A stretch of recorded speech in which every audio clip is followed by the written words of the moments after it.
अब देखें राजा जनक और विश्वामित्र के बीच का संवाद है। आज राजा जनक को बड़ी प्रसन्नता हुई इस समय उन्होंने सुना कि विश्वामित्र आए हुए हैं। जब किसी के घर किसी के दरबार में कोई ऋषि मुनि आ जाता है, बहुत ही पूर्ण का काम होता है, बड़ी प्रसन्नता होती है।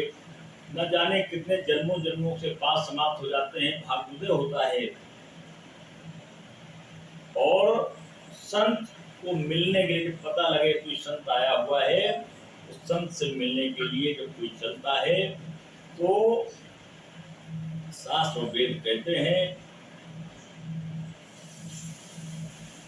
संत मिलन को जाइए तज माया अभिमान, जो जो पग आगे चले कोटिन यज्ञ समान। एक पग आगे संत मिलने के लिए चलता है, करोड़ों यज्ञ के समान से फल प्राप्त होता है। ये जो जानता है वही मानता है, वही करता है। उसको पता ही नहीं होता है, उन प्रभाव को नहीं जानता, वो कुछ नहीं करता है। हमारे राजा जनक तो विदेह कहलाए हैं, भगवान में इनका मन इतना लगा हुआ है कि इनको हर विषय का ज्ञान है, योगी है। इनको बड़ी प्रसन्नता होती है। तुरंत इन्होंने सचिवों को साथ लिया है, विद्वानों को साथ लिया है और मिलने के लिए विश्वामित्र से चल देते हैं। संग सत्यो सुच भूल भट भूषुर वर गुर ज्ञाति, चले मिलन मुनि नायक मुदित राव यही भांति। राजा इसी प्रकार से मिलने चल देते हैं और विश्वामित्र जैसे मिलते हैं, कीन प्रणाम चरण धरि माथा, चरणों में मस्तक रख दिया। दीन आशीष मुदित मुनि नाथा, विश्वामित्र जी ने आशीष प्रदान किया है। प्रिय वृंद सब सादर बंदे, विप्र वृंद सब सादर बंदे, जान भाग बड़ राहु आनंदे। राजा और ब्राह्मण जनकपुरी के जो लोग साथ सचिव वगैरह गए हुए हैं, बड़ा भाग माना है और बहुत ही आनंद प्राप्त किया है। मुनि विश्वामित्र के दर्शन हुए हैं, बड़े ही सुंदर और सुखद आनंद का अनुभव किया है। जब कोई ऋषि मुनि मिल जाता है, संत के दर्शन हो जाते हैं, मन प्रसन्न हो जाता है, सारे पाप समाप्त हो जाते हैं। कुशल प्रश्न कही बार ही बारा, विश्वामित्र न पई बैठारा। बार बार कुशलता पूछते हैं, विश्वामित्र कुशलता पूछते, सब कुशल तो है। और राजा ने विश्वामित्र जी को बिठारा है। और ते ही अवसर आए दो भाई, गए रहे देखन फुलवाई। तब तक राम लक्ष्मण भी आ गए, तो फुलवारी को देखने गए हुए थे। राजा जनक जनकपुरी की सुंदरता को देख रहे थे, वो भी आ जाते हैं। श्याम गौर मृदु पयस किशोरा, और लोचन सुखद विस्तृत चोरा। ऐसे श्याम गौर है, श्याम वर्ण है, गौर वर्ण है। श्याम श्री राम है और लक्ष्मण जी हैं, दोनों अवयस्क बालक हैं। वयस्क किशोर बालक हैं। नेत्रों को इतना सुख प्राप्त होता है जैसे ये विश्व के चित चोर है।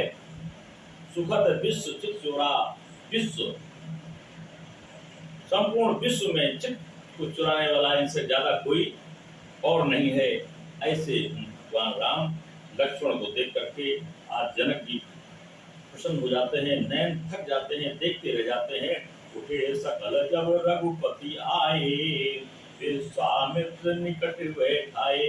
विश्वामित्र ने अपने निकट उन दोनों बालकों को बिठाला है। भय सब सुखी देख दुखाता, बार विलोचन पुलकित गाता। नैनों से देखने वालों के अश्रु, सुखद अश्रु प्रवाहित होने लगे। उन दोनों बालकों की छवि को देख करके रह जाते हैं जनकपुरी के लोग और हमारे जनक जी और उनके साथ जो और लोग हैं। मधुर मूरत मधुर मनोहर देखी, भयो विदेहु विदेहु विशेखी। आज ऐसी मधुर मनोहर मूर्ति को देख करके राजा जनक विदेह हो गए। उनको अपनी देह का होश नहीं रहा कि हम कहाँ खड़े हैं, हम किसको देख रहे हैं। सुखद और सुंदर मूर्ति है भगवान राम और लक्ष्मण की, बड़ी बढ़िया सुंदर स्वरूप है, जिनको देख करके सब प्रसन्न हो गए। मन सब कुछ भूल गया, केवल प्रभु राम लक्ष्मण का दर्शन करते करते मन रह गया, मन उसी जगह ठहर गया। मूरत मधुर मनोहर देखी, बहुत ही सुंदर मूर्ति देखी है, ऐसी कभी मूर्ति किसी ने नहीं देखी।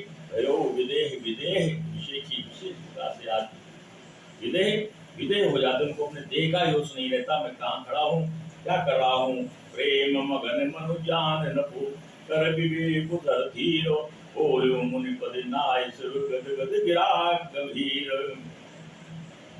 आज जनक जी ने बहुत ही गदगद होकर के पूछा है हमारे गोस्वामी जी से, कहो नाथ सुंदर दो बालक, मुनि कुल तिलक के नकुल बालक। ये ऋषि के बच्चे हैं या राजा के बच्चे हैं, ये कौन है हमें बताएं। ब्रह्म जो निगम नेत करे कही गावा, उभय वेश धर की सुया। जो ब्रह्मा ने एक वाणी की है, ब्रह्म का अवतार हुआ है, क्या ये वही दोनों बालक हैं। ये कौन है, इतने सुंदर बालक कहाँ से हैं, किसके हैं, कैसे हैं। सहज विराग रूप मनु मोरा, थकित हो चंद चकोर। जैसे चांद को देख करके चकोर थकित हो जाता है, प्रसन्न हो जाता है, उसमें संलिप्त हो जाता है, उसको छोड़ नहीं पाता है। आज वही दशा मेरी है, ऐसे विराग रूप को मेरा मन खिंचता चला जा रहा है। आते प्रभु पूछो सत्य भावो, कहो नाथ जन करहु दुराऊ। मेरे से दुराई मत करिए, छिपाओ मत करिए, मैं साफ साफ बताइए। मैं इसी कारण से पूछ रहा हूँ, ये बालक कौन है। मैं संत साफ स्वभाव से बालकों के विषय में पूछ रहा हूँ, मैं इनकी कोई परीक्षा नहीं ले रहा हूँ, हमसे कोई चीज मत छिपाइए। हमारे राजा जनक ने गोस्वामी जी से कहा है।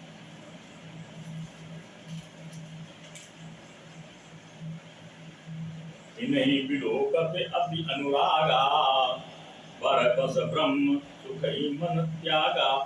ब्रह्मांड के द्वारा प्रदान किए गए सारे सुख भूल गया हूँ, इनका रूप देख करके अनुराग पैदा हो गया है। छोड़ने का मन नहीं करता है, अलग होने का मन नहीं करता है।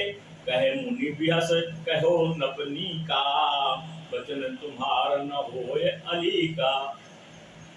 हमारे गोस्वामी जी ने कहा है, राजन जो तुम सोच रहे हो ठीक वही है, तुम्हारे वचन व्यर्थ नहीं है। ये ऐ प्रिय सब ही जहाँ लगे प्राणी, मन मुस्काए राम सुन बानी। जिस समय बढ़िया सुंदर वचन मुस्कुरा करके भगवान राम बोलते हैं, सब प्रसन्न हो जाते हैं। इतनी सुंदर भाषा, इतना मोहित स्वरूप, ये बड़ी ही सुंदर शोभा प्राप्त कर रहे हैं हमारे दशरथ जी। और बताया है गोस्वामी जी ने, ये रघुकुल मनि दशरथ किए जाए, मम हित लाग नरेश पठाए। ये रघुकुल में दशरथ के बेटे हैं और हमारे हित के लिए राजा ने इनको मेरे साथ भेजा है, मैं इनको लेकर के आया हूँ। राम लखन तो बंधुवर, रूपशील बल धाम, मकरातो सब साख जग जिते असुर संग्राम। इन्होंने मेरे यज्ञों की रक्षा की है और बराबर मेरे साथ रहे हैं। ये दोनों बंधु हैं, राम और लखन है। रूपशील बलधाम, इनका रूप और शील बल के ये धाम है। मक राखो, मक कहते यज्ञ को, राखो सब साख जग जिते असुर संग्राम। सारे असुरों को से विजय प्राप्त करके हमारे मक की रक्षा की है, हमारे यज्ञ की रक्षा की है।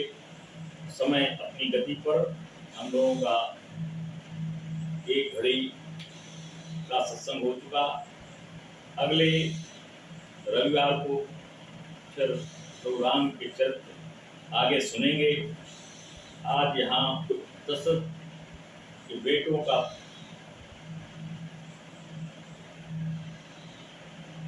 दर्शन जनकपुरी में जनक जी ने और उनके साथ के लोगों ने किया है, जनकपुरी के लोगों ने किया है। बड़ी ही सुंदर और मन प्रसन्न है। आगे का प्रसंग अगले रविवार को, और भगवान का 2 बार नाम, यही कथा का विश्राम। श्री राम जय राम।